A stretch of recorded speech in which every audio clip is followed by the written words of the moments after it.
नमस्कार, destiny star में आपका स्वागत है। मेरा नाम डॉक्टर पीयूष दुबे है। मैं एक वैदिक एस्ट्रोलॉजर और आयुर्वेदिक डॉक्टर। आज हम बात करने वाले हैं नवांश के 7th हाउस के ऊपर कि नवांश का 7th हाउस इंपॉर्टेंट क्यों है आपके मैरिज और रिलेशनशिप। लेकिन उससे पहले आप लोगों के लिए एक इंपॉर्टेंट बात यह है कि आज का वीडियो ध्यान से सुनिएगा। आप सभी से रिक्वेस्ट है, क्योंकि इसमें हमारे जो रेगुलर व्यूअर्स हैं उनमें से आप लोगों के लिए एक स्पेशल गिफ्ट है। तो आप इसे ध्यान से सुनिए, आपको पता चलेगा क्या स्पेशल गिफ्ट आप लोगों के लिए मैं अनाउंस करने वाला हूं। तो स्टार्ट करते हैं अपना टॉपिक। जो नवांश का 7th हाउस है वो इम्पॉर्टेंट इसलिए है क्योंकि जो 7th हाउस होता है वो रिलेशनशिप और मैरिज के बारे में होता है।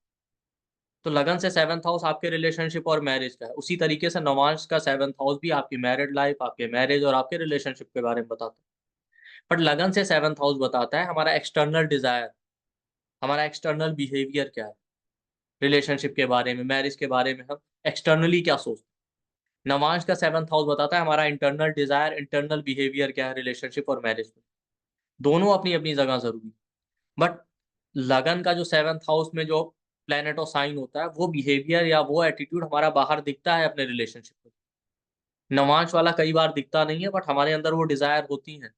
जो साइन या प्लेनेट नवांश के 7th हाउस में हो, या प्लेनेट नहीं है तो उसका जो लॉर्ड है, आप देखिए आपको वही चीजें अपने पार्टनर में चाहिए होती है, या वही आपका डिजायर होता है कि हमारा रिलेशनशिप ऐसा हो, हमें रिलेशनशिप में ये चीजें मिले, हमें पार्टनर के अंदर वो क्वालिटीज मिले। अभी इसके पहले हमने वीनस इन नवांश के ऊपर ही वीडियो अपलोड। तो कुछ लोग ये कहेंगे वीनस को देखें कि इसको देखें। देखिए वीनस कारक होता है। जब चार्ट एग्जामिन करेंगे आप, तो आपको वीनस को भी एनालाइज करना पड़ेगा, 7th हाउस को भी, 7th लॉर्ड को। लगन के 7th हाउस में बैठे प्लेनेट और उसके लॉर्ड, और नवांश के 7th हाउस में बैठे प्लेनेट और उसके लॉर्ड। तब जाके हम एक कंक्लूजन पे आते हैं। तो आज का जो हमारा टॉपिक है वो ये है कि आप देखिए कि नवांश के 7th हाउस में अगर कोई प्लेनेट है तो प्लेनेट देखिए, नहीं है तो उसके लॉर्ड को देखिए। वो बताएगा कि आप इंटरनल डिजायर क्या है आपका रिलेशनशिप, कौन सी क्वालिटीज आपको अपने स्पाउस के अंदर चाहिए। अब होता ही है, कुछ लोग कहते हैं नवांश मैरिज के बाद एक्टिवेटेड होता है। ऐसा नहीं, वो पहले से ही एक्टिवेटेड है। बट होता है क्या है कि इनिशियली जब हम मैच्योर कम होते हैं तो कई बार वो क्वालिटीज इंटरनल तो हमें चाहिए होती है इंटरनली, या वो इंटरनल डिजायर तो होता है जो नवांश के 7th हाउस में प्लेनेट है या उसका लॉर्ड। बट कभी कभी हम खुद भी उसको समझ नहीं पाते। बट फिर भी जब आप क्लाइंट का प्रोडिक्शन करेंगे और आप उसको बताएंगे तो वो कहेगा कि हाँ, नहीं नहीं, ये क्वालिटीज हमें चाहिए। बट वो अवेयर नहीं होता। पर जैसे जैसे जैसे जैसे हमारा एज बढ़ता जाता है, मैच्योर होते जाते हैं, तो हम देखिए अवेयर होते जाते हैं। तो कई बार क्या होता है कि कम एज में भी लोग अवेयर हो गए तो भी वो डिजायर मैनिफेस्ट होगा। या कई बार विद एज मैच्योरिटी आती है, तब आप देखेंगे कि उसके अंदर 7th हाउस में जो प्लेनेट है नौमास का या उसका जो लॉर्ड है, उसको लेके एक स्ट्रॉन्ग डिजायर हो। बट वो रहता है स्टार्टिंग से ही। तो ये हमेशा ध्यान रखिए कि जब भी चार्ट एनालाइज करें, लगन चार्ट के 7th हाउस में बैठे प्लेनेट और उसका लॉर्ड, वो तो चाहिए ही आपको पार्टनर में। बट एक इंटरनल डिजायर अंदर अंदर ये भी रहेगा कि जो प्लेनेट नवांश के 7th हाउस में हो, या नवांश के 7th हाउस का जो लॉर्ड है, वो क्वालिटीज हो हमारे स्पाउस के, हमारे पार्टनर के अंदर, या वो चीजें हमें रिलेशनशिप में मिले। दूसरा एक साइड ये होता है ना कि जो नमाज के 7th हाउस में प्लेनेट हो या उसका जो लॉर्ड हो, वो चीजें हमारी लाइफ में मिसिंग होती हैं कहीं ना कहीं, हमें लगता है कि ये चीजें लैकिंग है। इसलिए भी हम वो क्वालिटीज अपने पार्टनर में ढूंढ रहे होते हैं। आप हमेशा देखिए आपके अंदर वो चीजें मिसिंग होंगी। तो आज बात करेंगे एक एक प्लेनेट। तो सबसे पहले, अगर आपके 7th हाउस में मार्स है, नमाज चार्ट की, या उसका लॉर्ड मार्स। अब देखिए अगर मार्स होगा 7th हाउस में, तो मार्स सिक्योरिटी का कारक है। ये लोग बहुत इनसिक्योर होते हैं रिलेशनशिप को लेकर। जो नेटिव होगा कि कुछ गड़बड़ तो नहीं हो जाएगी, कुछ गड़बड़ तो नहीं हो जाएगी रिलेशनशिप। दूसरा, मार्स बॉडी को रिप्रेजेंट करता है। ठीक। अब ऐसे लोगों को ना पार्टनर फिजिकली स्ट्रांग चाहिए, भले फेशियल फीचर उतने अच्छे ना, फिजिक वाइज अच्छा होना चाहिए, स्ट्रांग होना चाहिए, जो इनको सिक्योरिटी प्रोवाइड करता है, माचो मैन। इसके अलावा अगर नवांश के 7th हाउस में मार्स है या उसका लॉर्ड मार्स, तो कई बार ऐसे लोग थोड़ा डोमिनेटिंग भी हो जाते हैं, खुद डोमिनेट करना चाहते हैं या लीड करेंगे हमेशा। वो सोचते हैं चले तो हमारी चले, वरना किसी की नहीं, माई वे या हाई वे। इसी डोमिनेटिंग बिहेवियर की वजह से कई बार रिलेशनशिप में प्रॉब्लम। ये सारा मार्स का ट्रेट होता है। तो ये सारी डिजायर्स होंगे या ये सारा बिहेवियर होगा उनका रिलेशनशिप को लेके, जिसका नमाज के 7th हाउस में मार्स हो या 7th लॉर्ड मार्स। अब देखिए, जैसा मैंने कहा, कुछ ज्यादातर केसेस में आपको ये प्रिडिक्शन काम करते हुए मिलेंगे, लेकिन कुछ लोग कहेंगे नहीं नहीं हम तो ऐसे नहीं। फिर वो फाइनल कंक्लूजन जैसा मैंने कहा ना कि आपको वीनस कहाँ है वो देखना पड़ेगा, लगन का 7th हाउस देखना पड़ेगा, 7th लॉर्ड देखना पड़ेगा, बट फिर भी ये क्वालिटीज तो रहेंगी आपके अंदर। तो अगर आपके नमाज के 7th हाउस में मार्स है या उसका लॉर्ड मार्स है, तो आप डोमिनेटिंग एटीट्यूड मत रखिए, बैलेंस बना के चलने की कोशिश कीजिए और बहुत ज्यादा इनसिक्योरिटी नहीं होनी चाहिए। इसके अलावा नमाज के 7th हाउस में मार्स हो या उसका लॉर्ड मार्स हो, तो मार्स फ्रीडम का कारक है, ऐसे लोगों को फ्रीडम चाहिए। मैरिज या रिलेशनशिप तो चाहिए, बट साथ ही साथ फ्रीडम चाहिए, कोई टोके ना।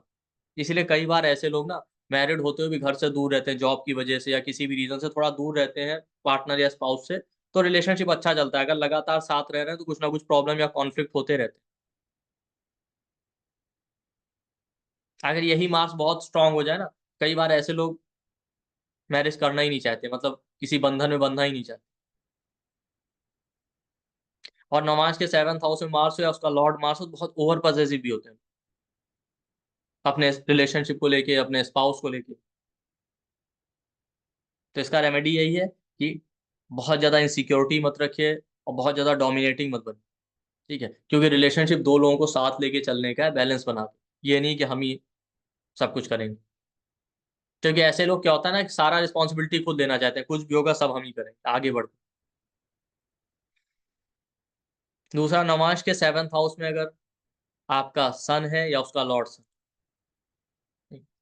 तो नमाज के 7th हाउस में अगर सन हो या उसका लॉर्ड सन हो, तो ऐसे लोगों को लगता है कि पार्टनर बोल्ड और कॉन्फिडेंट होना चाहिए, क्योंकि उनके अंदर खुद कॉन्फिडेंस का कमी है। इसके अलावा नमाज के 7th हाउस में सन हो या उसका लॉर्ड सन हो, तो ये लोग चाहते हैं कि अपने कल्चर या कम्युनिटी के ही इंसान से रिलेशनशिप, और चाहेंगे कि उनका पार्टनर ना रिस्पेक्टेड हो सोसाइटी में, उसका अपना एक रिस्पेक्ट हो, पावरफुल पोजीशन पे हो, अथॉरिटेटिव हो। इंडिया में है तो कई बार ऐसे लोग ये भी चाहते हैं गवर्नमेंट जॉब में हो, ये गवर्नमेंट सेक्टर में हो। नमाज के 7th हाउस में सन है, उसका लॉर्ड सन है फीमेल के चार्ट, फीमेल्स चाहती हैं कई बार कि उनके पार्टनर या रिलेशनशिप में जो है, तो या उनके स्पाउस के अंदर फादर जैसा क्वालिटी हो, कि जैसा उनका अपने फादर को लेके परसेप्शन या इमेज है, फादर रिस्पॉन्सिबल थे जो भी थे उस तरीके से। लेकिन नमाज के 7th हाउस में सन हो या उसका लॉर्ड सन हो, इसीलिए कई बार ईगो क्लैशेस देता है और ह्यूमिलिएशन फेस करना पड़ता है। क्योंकि यहाँ पे ध्यान रखिए कि वो 7th हाउस बैलेंस का है, वो क्वालिटी मिलेंगी, बट बैलेंस बनाना आप दोनों का काम है, आपका और आपके पार्टनर। बट 7th हाउस में सन हो या उसका लॉर्ड सन हो, कई बार बैलेंस नहीं बना पाते तो ईगो क्लैशेस होते रहते हैं, ये ध्यान रखिए। इसके अलावा नमाज के 7th हाउस में सन हो या 7th लॉर्ड सन हो, तो सन आपकी आत्मा का कारक है, तो ऐसे लोगों की आत्मा ही रिलेशनशिप में बसी है। इसीलिए कितना भी चैलेंज आए, कितना भी ह्यूमिलिएशन मिले, कितना भी कॉन्फ्लिक्ट हो, ये लोग कभी डिवोर्स नहीं लेना चाहते, सेपरेट नहीं होना चाहते। अब अनलेस और अनटिल कोई ऐसा सर्कमस्टेंसेस बन जाए सीवियर, तो बात अलग। वरना कितना भी चैलेंज आए, मैंने देखा है नमाज के 7th हाउस में सन होगा या 7th लॉर्ड सन होगा, ये इंसान खुद से कभी सेपरेट नहीं होना।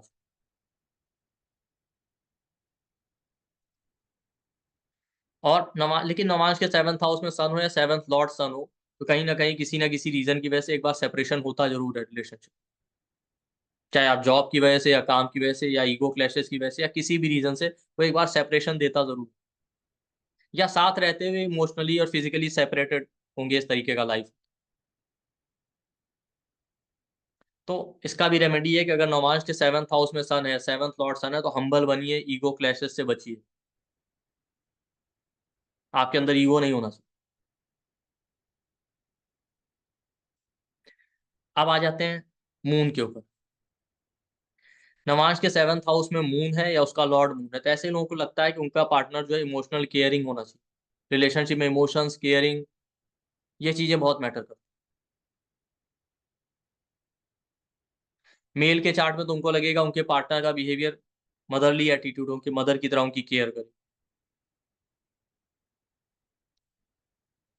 और ऐसे लोगों को एक इमोशनल सपोर्ट चाहिए होता है रिलेशनशिप में, क्योंकि उनकी लाइफ में इमोशनल सिक्योरिटी या इमोशनल सपोर्ट लैकिंग होता है।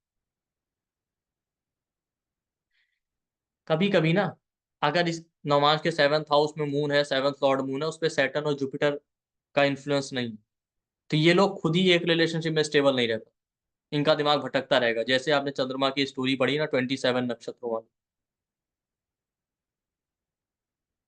तो नमाज के 7th हाउस में मून है, 7th लॉर्ड मून है, तो क्योंकि इनका खुद का मन स्टेबल नहीं रहता, तो कई बार इनके साथ ना इमोशनल लेवल पे रिलेशनशिप में एक चीटिंग भी होता है। क्यों? क्योंकि देखिए चीटिंग दो ही चीजों से हो सकता है, या तो आपके ओवर इमोशनल बिहेवियर की वजह से, या आपके ऑब्सेशन की वजह से। तो ज्यादा इमोशनल होने की वजह से नवांश में 7th हाउस में सन हो या 7th का लॉर्ड सन हो, तो ऐसे लोगों के साथ चीटिंग होती है। क्योंकि कई बार ना नवांश के 7th हाउस में सन हो, 7th लॉर्ड सन हो, तो इंसान खुद सेल्फ डाउट में रहता है, पता नहीं हम इमोशनली अटैच हो पाएंगे कि नहीं, लॉन्ग टर्म तक रिलेशनशिप निभा पाएंगे कि नहीं, इस वजह से। तो अगर आपका नौमांश के 7th हाउस में, सॉरी, हम मून की बात करें कि नौमांश के 7th हाउस में मून है, 7th लॉर्ड मून है, तो कई बार इंसान को खुद सेल्फ डाउट रहता है कि पता नहीं हम इमोशनली सपोर्ट कर पाए पार्टनर को कि ना कर पाए, या इमोशनल अटैचमेंट हो पाएगा कि नहीं हो पाएगा, इस वजह से। और आप देखिए, नौमांश के 7th हाउस में मून हो या उसका लॉर्ड मून, तो ये लोग अनकंडीशनल होते हैं, बिना सोचे समझे ब्लाइंड ट्रस्ट करते हैं और पार्टनर से कमिटमेंट शो करते हैं। तो ऐसे लोगों को चाहिए, ठीक है अनकंडीशनल अप्रोच होता है, बट कुछ ना कुछ टर्म्स एंड कंडीशन भी लगाना सीखिए। इसीलिए जैसे जैसे एज बढ़ती है ना, एक दो बार जब सेटबैक लग जाता है अगर, तभी लोग कंडीशनल होना सीखते हैं कि नहीं नहीं, आंख बंद करके तो किसी पे भरोसा नहीं करना है। अगर नौमांश के 7th हाउस में मून है, 7th लॉर्ड। इसके बाद आ जाते हैं वीनस के ऊपर। नौमांश के 7th हाउस में वीनस हो या उसका लॉर्ड वीनस, ऐसे लोग बड़े पिकी होते हैं, हर किसी से रिलेशनशिप नहीं करेंगे या कमिटमेंट नहीं करेंगे। मून अनकंडीशनल था तो ये लोग उतने ही टर्म्स एंड कंडीशन वाले, हर एक चीज पिन पॉइंट करेंगे। ऐसे लोगों के लिए पार्टनर का facial feature, looks, beauty, financial stability, partner financially stable होना चाहिए, रिलेशनशिप में फाइनेंशियल स्टेबिलिटी चाहिए, पार्टनर देखने में सुंदर होना। बट एक टाइम बाद इनको कहीं ना कहीं कंप्रोमाइज करना पड़ता है। क्यों? क्योंकि इनको समझ में आ जाता है कि जितनी टर्म्स एंड कंडीशन हमारी है, जितनी लंबी चेकलिस्ट है, वो पूरी तो नहीं होने वाली, कुछ ना कुछ तो हमें छोड़ना पड़ता। और शुक्राचार्य एक आंख से अंधे थे ना, तो कभी कभी इन लोगों को चीटेड फील होता है रिलेशनशिप में, या कई बार एक्चुअली होता भी। बट ज्यादातर मैंने देखा इनके साथ चीटिंग होता नहीं, इनको खुद ये फील आता है। क्यों? क्योंकि इनका ध्यान तो ब्यूटी, लुक्स, पैसे और सुंदरता पे था। तो कई बार मैरिज के बाद या रिलेशनशिप के बाद इनको रियलाइज होता है, अरे हमारे पार्टनर, मतलब ये जितना सुंदर पार्टनर देखते हैं ना, ढूंढते रहते हैं, कुछ ना कुछ ऐसा होता है उसमें, कोई ना कोई कमी मिल ही जाती, या एक्चुअली कमी होती नहीं, इनको ऐसा लगता अरे हमने तो ध्यान ही नहीं दिया, पार्टनर का फेस ऐसा है, उसकी आंख ऐसी है।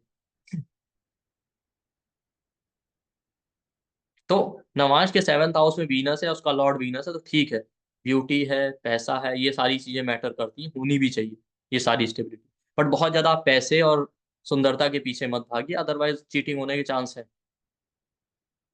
अगर आपका नवांश के 7th हाउस में वीनस है या उसका लॉर्ड वीनस, नवांश के 7th हाउस में जुपिटर आ जाए, उसका लॉर्ड जुपिटर हो, तो ऐसे लोगों को की लाइफ में गाइडेंस का कमी रहता है, उनको कोई गाइड करने वाला नहीं। तो उनको ये लगता है कि पार्टनर नॉलेजेबल होना चाहिए, मेच्योर होना चाहिए, रिस्पॉन्सिबल होना चाहिए, जो हमें गाइड कर पाए, टीचर या गुरु की तरह। ऐसे लोग पार्टनर के लुक्स पे ध्यान नहीं देते, उसके नॉलेज और मेच्योरिटी पे ध्यान देते। और नवांश के 7th हाउस में जुपिटर है या उसका लॉर्ड जुपिटर, तो प्रॉब्लम ये रहता है कि जुपिटर ब्रॉड माइंडेड है, तो ये लोग ब्लाइंड ट्रस्ट करते हैं पार्टनर। अगर इनसे कहा जाए ना, ठीक है आप यहाँ वर्किंग है, आपका पार्टनर मैरिज के बाद यूएसए में या कहीं दूर जॉब करेगा, कोई प्रॉब्लम? कहते हैं नहीं, कोई प्रॉब्लम। और साथ ही साथ ये होता है, कई बार ये लोग अपना काम में इतना इन्वॉल्व होते हैं कि इनके लिए रिलेशनशिप के पास टाइम ही नहीं मिलता, या पार्टनर को देने के लिए समय ही नहीं देते। तो उसकी वजह से भी कई बार अगर इनके चार्ट में ऐसे योग है, तो पार्टनर के एक्स्ट्रा मैरिटल अफेयर या इनके साथ चीटिंग हो जाता है रिलेशनशिप। क्योंकि जैसा देवगुरु बृहस्पति के साथ हुआ था, देवगुरु बृहस्पति काम में इतने इन्वॉल्व थे, बाद में तारा जो है चंद्रमा के साथ चली गई थी, या जो भी स्टोरी। इसके साथ जुपिटर है तो अच्छा, लेकिन जुपिटर 7th हाउस में और 7th का लॉर्ड हो, तो ये लोग उतना अच्छा एक्सप्रेस नहीं कर पाते फीलिंग्स। अटैच होंगे, इमोशनली फील करते हैं सब कुछ, बट एक्सप्रेस नहीं कर पाते, तो अब इस वजह से भी रिलेशनशिप में प्रॉब्लम आती है। क्योंकि पार्टनर को लगता है कि अरे ये आदमी तो कुछ शो ही नहीं करता कि इमोशनल है भी, केयर करता है कि नहीं करता। ये जुपिटर है। तो जुपिटर 7th हाउस में हो या 7th का लॉर्ड हो, तो ऐसे लोगों को चाहिए, रिलेशनशिप में इमोशंस, कम्युनिकेशन भी मैटर करते हैं, चीजों को फील करते हैं तो एक्सप्रेस भी करें, अपने इमोशन दिखाएं भी। ये जुपिटर वालों का स्टोरी। और काम के साथ साथ रिलेशनशिप के लिए भी टाइम, अदरवाइज आप काम में इन्वॉल्व रहेंगे और पार्टनर को टाइम नहीं देंगे, रिलेशनशिप के लिए टाइम नहीं निकालेंगे, तो रिलेशनशिप में प्रॉब्लम होने के चांस।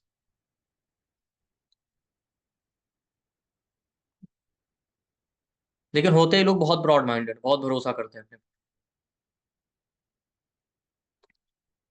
अब आप लोगों के लिए एक स्पेशल अनाउंसमेंट ये है कि जो भी व्यूअर्स इस वीडियो को देख, तो हमने ये डिसाइड किया है कि बहुत सारे हमारे रेगुलर व्यूअर्स हैं जो कि हमारे सारे वीडियोस देखते हैं, कमेंट करते हैं, ठीक है, और हमें इंकरेज भी करते हैं और हमें ज़्यादा से ज़्यादा सपोर्ट कर रहे हैं, और आप लोगों के सपोर्ट से ही हम लोग यहाँ पहुँचे। तो आप सब लोग भी जो ये वीडियो देख रहे हैं, आप लोगों के लिए स्पेशल गिफ्ट है कि किसी भी दो रेगुलर व्यूअर्स को हम लोग सेलेक्ट करेंगे रैंडमली, एक मेल और एक फीमेल, और अपनी आने वाली नक्षत्र की क्लास में उनको फ्री एनरोलमेंट देंगे अपनी पेड क्लास। और उन दोनों नाम का अनाउंसमेंट हम अपने कम्युनिटी सेक्शन में कर देंगे अपने आने वाले नेक्स्ट वीडियो में। ठीक, तो हमारा जो अगला वीडियो आएगा वो भी जरूर देखिएगा, आपको उन दो नाम का पता जरूर चलेगा, और उनमें से आप भी हो सकते हो लकी व्यूअर्स। तो ध्यान से वीडियो देखिएगा, और इसी तरीके के सरप्राइज गिफ्ट अब आगे रेगुलर आते रहेंगे बीच बीच में हमारे वीडियोस के। इसके साथ साथ हम अनाउंस कर दें आप लोगों के लिए कि हमारा प्रिडिक्टिव नक्षत्रों पे कोर्स आ रहा है 19 फेब 2024 से 7 PM से 8:30 PM तक क्लास चलेगी, जिसका एनर्जी एक्सचेंज है 7999। और मंडे से थर्सडे 4 डे क्लास होगा। इसका आपको रिकॉर्डिंग, PDF, सर्टिफिकेट सब कुछ मिलेगा। और लेकिन पेमेंट करने से पहले वीडियो के डिस्क्रिप्शन बॉक्स में चेक कर लीजिए, वहाँ आपको डिस्काउंट ऑफर भी अवेलेबल होते हैं जो मिल जाएंगे। तो बहुत सारे हमारे डिस्काउंट बेनिफिट का आप लाभ उठा सकते हैं। या हमारे नंबर 9990369555 पे आप कांटेक्ट करके, व्हाट्सएप या कॉल करके डिस्काउंट ऑफर के बारे में जान सकते हैं। इसका कंटेंट भी आपके सामने मैं शेयर कर दे रहा हूँ यहाँ पे। हम इसमें बेसिक से लेकर एडवांस तक सब कुछ सीखेंगे, 27 नक्षत्रों का स्टोरी, उनके DT, उनके सिंबल, साइन, सबसे कैसे प्रिडिक्शन करें। इसके अलावा अमृत घटी, विट घटी, विष घटी, क्या नक्षत्रों के कर्स हैं, क्या ब्लेसिंग है, चाइल्ड बर्थ, रिलेशनशिप, मैरिज में कैसे कैसे प्रॉब्लम देते हैं, नौतारा चक्र का यूज, एक्टिवेशन एजेस और टाइमिंग नक्षत्रों के थ्रू, प्रैक्टिकल एग्जाम्पल चार्ट्स भी हम देखेंगे, और सब कुछ डिटेल। 15 डे का क्लास है, इसका आपको रिकॉर्डिंग, PDF, सर्टिफिकेट सब कुछ मिलेगा। ठीक, तो जुपिटर की बात करते हैं सैटर्न। कि नवांश के 7th हाउस में सैटर्न हो या 7th लॉर्ड सैटर्न हो, तो इन लोगों को क्या रहता है कि पार्टनर रिस्पॉन्सिबल होना चाहिए, हार्ड वर्किंग होना चाहिए, कैरियर ओरिएंटेड होना चाहिए। या तो इनका खुद का कैरियर अनस्टेबल हो गया, या इन्होंने ऐसी चीजें एक्सपीरियंस की हैं पास्ट में, तो इनको लगता है पार्टनर स्टेबल और कैरियर ओरिएंटेड। और सैटर्न ब्रह्मचर्य को रिप्रेजेंट करता है, तो ये चाहते हैं लॉन्ग टर्म स्टेबल रिलेशन। इसीलिए इनके मैरिज या रिलेशनशिप में डिले भी होती है, क्योंकि जब तक इनको ये पूरा भरोसा नहीं होगा कि ये रिलेशन लॉन्ग टर्म चलेगा, तब तक ये कमिटमेंट नहीं करेंगे। नमाज के 7th हाउस में सैटर्न हो या 7th लॉर्ड सैटर्न हो, तो रिलेशनशिप इनकी वीकनेस है। ये सिर्फ दिखाते हैं कि हमको मैरिज नहीं करना है या रिलेशनशिप नहीं होगा तो कोई प्रॉब्लम, बट ऐसा है नहीं, इनको तो करना ही है। ये आपके सामने सिर्फ कह रहे हैं, लेकिन इनको करना है। बट प्रॉब्लम यही है कि इनको लॉन्ग टर्म स्टेबल चाहिए, ये नहीं कि आज शुरू हुआ थोड़े दिन चला खत्म। इसीलिए ऐसे लोग ना अपने से बड़े एज वाले, या ऐसे लोग जो एज में या बाई लुक्स या by behaviour mature thought process वाले होते हैं, उनकी तरफ ज्यादा अट्रैक्ट होते हैं। पर नौमांश के 7th हाउस में सैटर्न है, 7th लॉर्ड सैटर्न हो, इसलिए भी रिलेशनशिप में प्रॉब्लम आता है कि ये लोग भी ना अपने पार्टनर के लिए एक पैर पे खड़े रहते हैं, उसको कोई प्रॉब्लम आने ना पाए, सब कुछ करना है, नौकर की तरह उसकी सेवा। बट अपनी फीलिंग्स, थॉट कभी शेयर नहीं करते। इनको लगता है वो सामने वाला खुद समझ जाएगा, वह सामने वाला अंतर्यामी तो है नहीं। तो ये लोग इमोशनली अटैच होते हैं, सबसे ज्यादा डिवोटेड होते हैं, बट क्योंकि इमोशंस दिखा नहीं पाते या अपना अपनी फीलिंग शेयर नहीं कर पाते, तो इस वजह से ही प्रॉब्लम आती है। तो नौमांश के 7th हाउस में सैटर्न है या 7th लॉर्ड सैटर्न है, तो अपना इमोशन दिखाइए भी, अपनी नीड भी बताइए। और रिलेशनशिप का ये काम नहीं है कि आप केवल कपड़े धो दें, खाना बना दें, जॉब कर रहे हैं, हार्ड वर्क कर रहे हैं, सेवा कर रहे हैं। वहां पे emotions, love, expression, communication, romance, ये भी उसका एक इंपॉर्टेंट। तो नौमांश के 7th हाउस में सैटर्न है, तो ये ध्यान रखें। और जैसा मैंने कहा, रिलेशनशिप ऐसे लोगों की वीकनेस होती है, वो सिर्फ बाहर से दिखा। ठीक, तो रेमेडी यही है कि आप कम्युनिकेशन अच्छा कीजिए अपना, इमोशनल बनिए, थोड़ा अपने इमोशंस दिखाइए, क्योंकि सैटर्न क्या, आइस की तरह, बर्फ चाहे जितनी भी स्ट्रांग हो, आप उसे धूप में रख दें तो भी पिघल जाएगी, पानी डाल दें तो भी। तो सैटर्न 7th हाउस में नौमांश के 7th लॉर्ड है, इनको थोड़ा सा इमोशनल सपोर्ट दिया ना, ये तो तैयार है रिलेशनशिप के लिए। जैसे शनिदेव बहुत डिवोटेड थे, लेकिन इतने डिवोटेड थे उनका मैरिज हो गया, उनकी वाइफ वेट कर रही थी और वो साधना कर रहे थे। तो अगर आपने मैरिज किया तो थोड़ा सा डिवोशन रिलेशनशिप वाले पार्ट पे भी।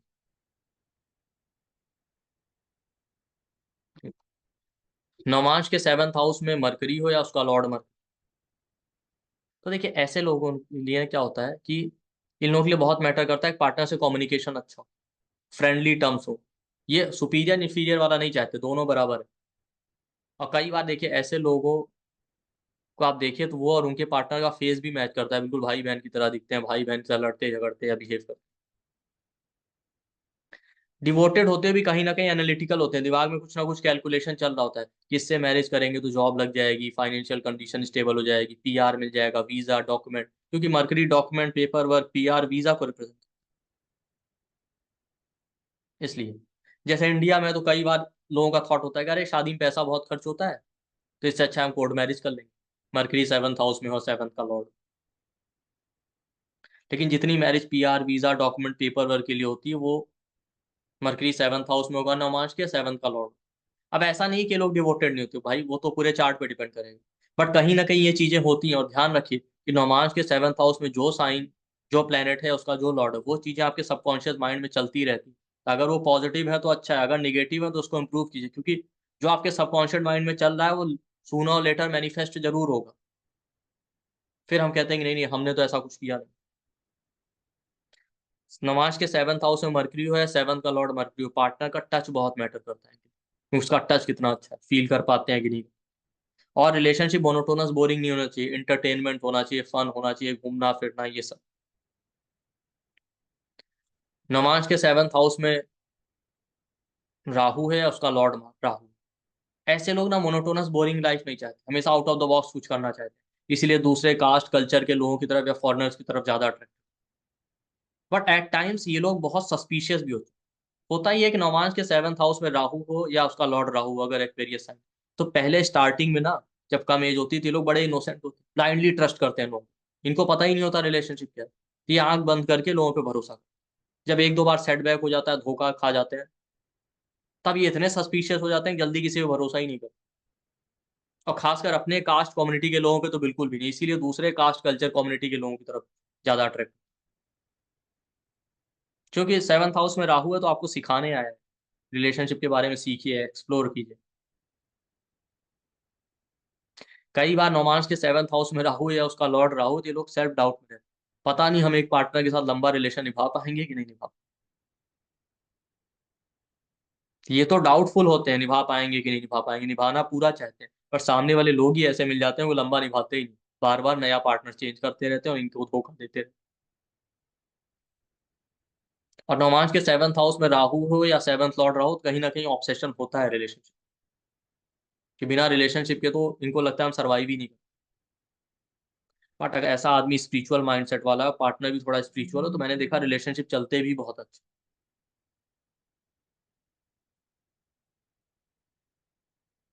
अगर नौमांश के 7th हाउस में केतु हो या उसका लॉर्ड केतु हो, स्कॉर्पियो का को लॉर्ड केतु, तो ऐसे लोग इनिशियली बड़े अटैच हो, बट दो तीन बार सेटबैक लग जाएगा या कुछ ऐसा हो जाएगा तो धीरे धीरे करके रिलेशनशिप से मोह भंग हो जाए। Long distance online dating internet phone call के थ्रू रिलेशन स्टार्ट होना, या ऐसे रिलेशन स्टार्ट होना कि जहां पार्टनर से मिलना कम हो पा रहा है, बस फोन से बात हो रही दूर से। तो जब तक रिलेशन दूर से चलता है बड़ा ऑब्सेशन रहता है, जैसे ही सामने मिलते हैं, साथ टाइम स्पेंड करना शुरू करते हैं, डिटैचमेंट होने। क्यों? क्योंकि जब तक दूर रहते हैं दिमाग में अनरियलिस्टिक थॉट रहते हैं, ख्याली पुलाव, ऐसा होगा ये होगा, वो सोलमेट वाला कॉन्सेप्ट। जब मिलने लगते हैं तब इनको समझ में आ जाता है कि रियलिटी तो कुछ और है। और 24/7 रिलेशनशिप को लेके कुछ ना कुछ थॉट चलता रहेगा, ख्याली पुलाव बनाते रहे कि मिले नहीं है लेकिन ख्यालों में शादी भी हो गई, बच्चे भी हो गए, सब हो गए। जब रियलिटी में मिले तो पता चला कुछ नहीं। और राहु हो 7th हाउस में या केतु हो या मार्स हो, ये तीनों ही लोग बड़े इनसिक्योर होते हैं रिलेशनशिप में, कुछ गड़बड़ तो नहीं हुई।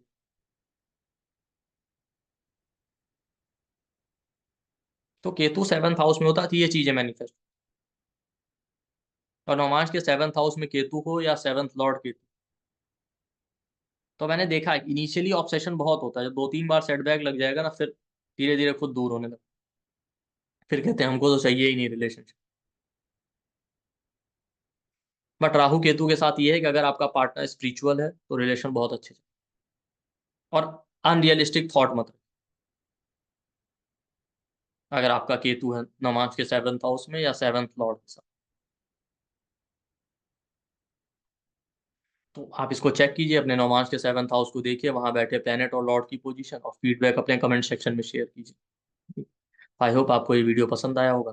Thank you. नमस्ते।